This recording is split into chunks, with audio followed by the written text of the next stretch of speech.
બીજા સમાજના નેતાઓ એ રાજકારણ પૂરતું રાખે, સમાજનો આવે ને તારીનો ઈ સમાજનો થઈને આવે છે ને એટલા માટે સમાજોએ પ્રગતિ કરી.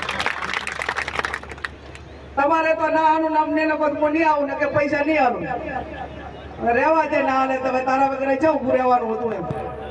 હવે 500 રૂપિયા એમ ના કે તમે મારા સમાજના આગેવાનને નહીં બોલાવો તો હું નહીં આવું, એવું ના કે તમે બીજાને બોલાવો તો હું નહીં આવું. એટલે પણ ભલે અમન ના બોલાયા તું તેના માટે લડા દે એને તમે કોઈ દાડો બોલાયો એના સમાજના પ્રસંગમાં તો અમારું કામ નથી. તું નહીં આવે ભાઈ સમજુજી તમને કોઈએ બોલાયા સુધી કે હેડો આ ફલાણા સમાજના સમૂહને કોઈ પણ સમાજના આજ સુધી ઠાકોર સમાજના કોઈ આગેવાનોને કોઈ પણ સમાજના સમૂહ લગ્નમાં કે બોલાયા હોય એવો મને દાખલો હાલજો. એટલે આપણે આપણા વાળા માટે જીત કરો. હું એમ પૂછામ અમદુદીને આમંત્રણ નથી આપ્યું, કેમ અમૃતજીને આમંત્રણ નથી આપ્યું, કેમ કેસાદીને આમંત્રણ નથી આપ્યું, કેમ દોલતરામ બાપુને આમંત્રણ નથી આપ્યું. આ બરોબર છે, પણ હું માનું ત્યાં સુધી તમામ સમાજો સાથે મળીને આખો સમાજ એ સમાજના પ્રસંગો કરે.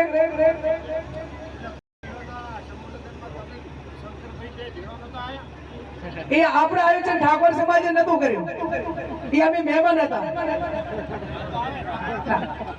એમ કે અમદુદીએ મને ટકોર કરી કે બેન વાલ્મીકી સમાજના સમૂહ લગ્ન હતા અને તમે શંકરભાઈ ભેગા આવ્યા હતા, પણ એ આયોજકો બીજા અમે મહેમાન હતા. અમે મહેમાનમાં ગમે એ રહીએ એમ બોલાવે એને ત્યાં.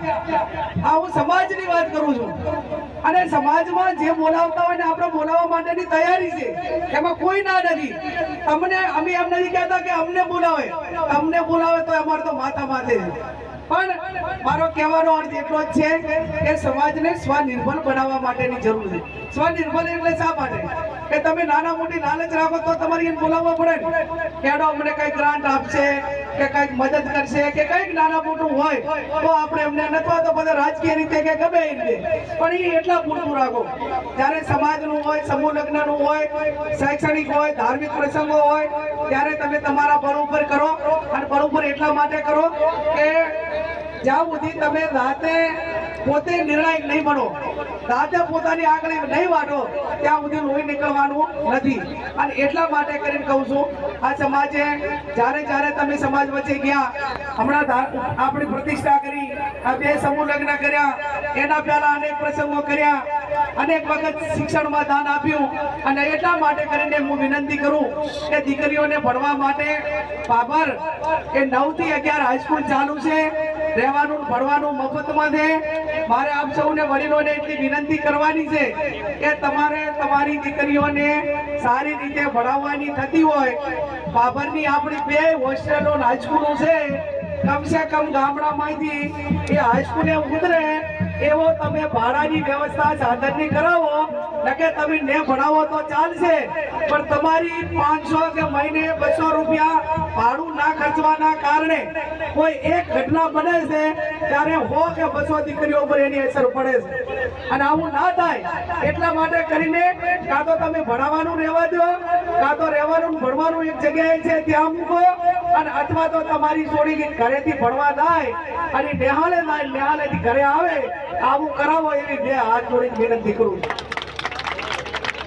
આટલું થાય કે ના થાય? મુકેશજી, તમે ગામમાંથી છોકરીને ભણવા મેળવો છો, એની કોઈ મોજ રાખતા નથી. એક ગામમાંથી 25 30 છોડીઓ ભણવા આવે, એક મા બાપ એક દાડો એની વોચ ભેગું ના રાખી કે તમારે મહિને વારો આવે. 2 મા બાપ શહેરમાં આખો દાડો દીકરીને ભણાવવા નિહાળની સામે બેહી રહે, એ મા બાપ મહિનામાં એક દાડો એની દીકરી માટે નથી આવી કહેતા. અને એટલા માટે ક્યાંક નાના મોટી ઘટનાઓ જે બને છે એ ઘટનાઓમાં ક્યાંક ને ક્યાંક સમાજ કલંકિત થાય છે, દીકરીઓના ભણતર ઉપર અસર પડે. અને એટલે આ તમામ બાબતોને આવરી લઈને આપ સૌને મારી વિનંતી કે આ તમામ આયોજકોને હું ખૂબ દિલથી અભિનંદન આપું છું.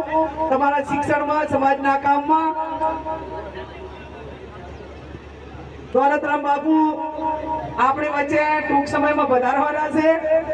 મને મંત્રીએ કાનમાં કીધું કે બેન હવે 3-4 મિનિટ ખેંચો, પણ કીધું હવે તો 3-4 મહિનાથી આવે હોય,